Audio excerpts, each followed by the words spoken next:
ये हमारे आरिफ अब्बासी साहब हैं जिन्होंने आज पूरे 1 साल के बाद हमें दावत दी है और इनकी दावत खाने के लिए हम खीमे जो है वो मार्केट पहुंच चुके हैं। खीमे का सफ़र दोस्तों हमारी कंपनी से बहुत दूर है। आखिरकार हमें दावत मिली थी और हम लोगों ने दावत एंजॉय करने के लिए जाना तो था ही, लिहाजा 2 घंटे की मुसलसल मुसाफिर तय करने के बाद हम पहुँचे खीमे शी यानी कि खीमे मार्केट। यहाँ पे आप देख सकते हैं कि यहाँ पर उज़्बेकिस्तान के बहुत सारी शॉप्स हैं जो कि हलाल मीट और हलाल फूड यहाँ पे हमें बहुत इजीली अवेलेबल होता है।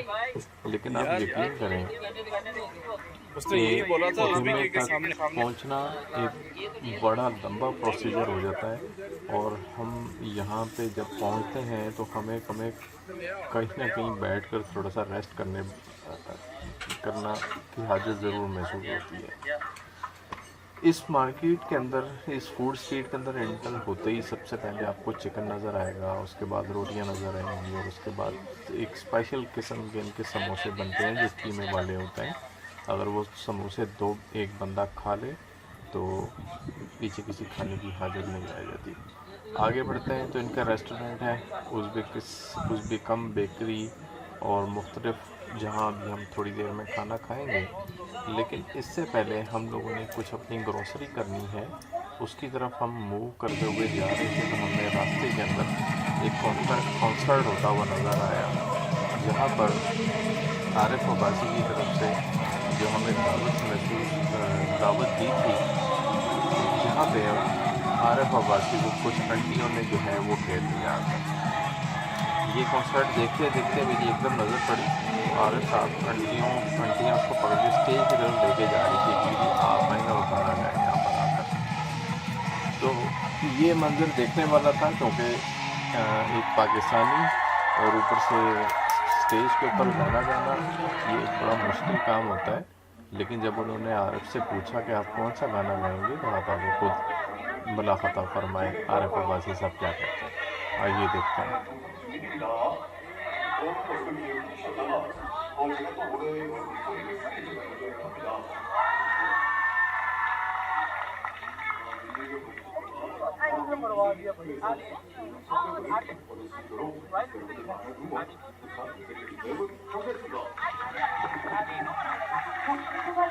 उन्होंने अभी नाम पूछा इससे, मैंने अपना नाम बताया कि मेरा नाम आरिफ है।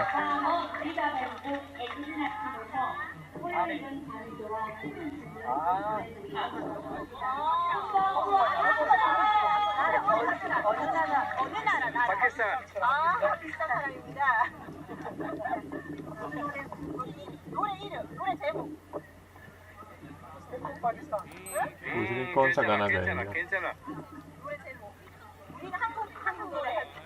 करी कि नहीं कोरियन गाना गाना है आपने।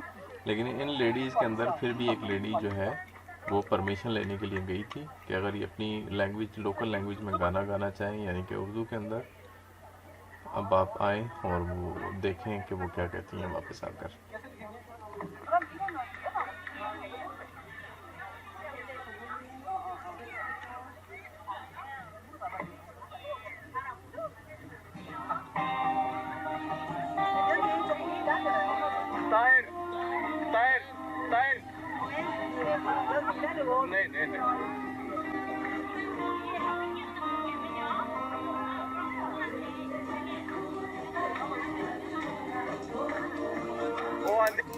कोरियन में गाओ, मैंने कहा कोरियन तो ताहिर को आती है।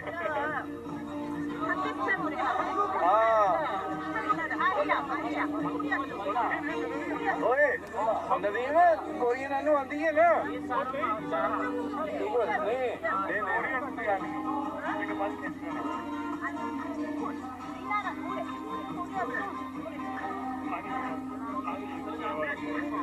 मैंने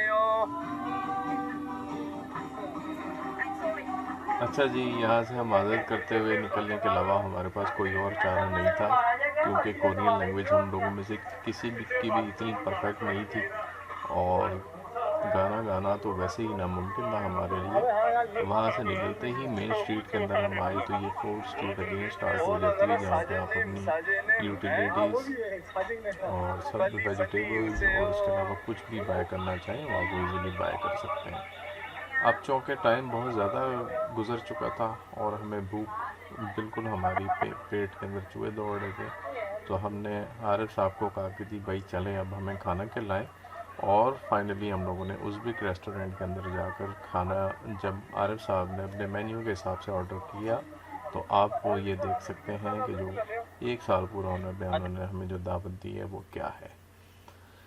तो ये है जी उज़्बेकिस्तान के चावल, चिकन, लैम्ब मीट और फ्रेंच फ्राइज़।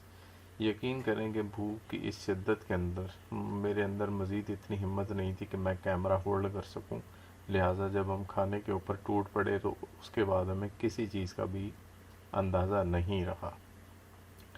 तो साउथ कोरिया के अंदर ट्रैवलिंग ख़ुसूसन पब्लिक बस के से करना एक टाइम कंजम्पशन काम है। खाना खाने के बाद हम लोगों ने अल्लाह ताला का शुक्र अदा किया और ये रेस्टोरेंट से हमने बिल पे करने के बाद वापस अपनी कंपनी की तरफ रुख किया। तो इस तरह की दावतें और ज़िंदगी होती है परदेश के अंदर। नेक्स्ट वीडियो के लिए अल्लाह हाफ़िज़, दुआ में याद रखिए। जज़ाकल्लाह।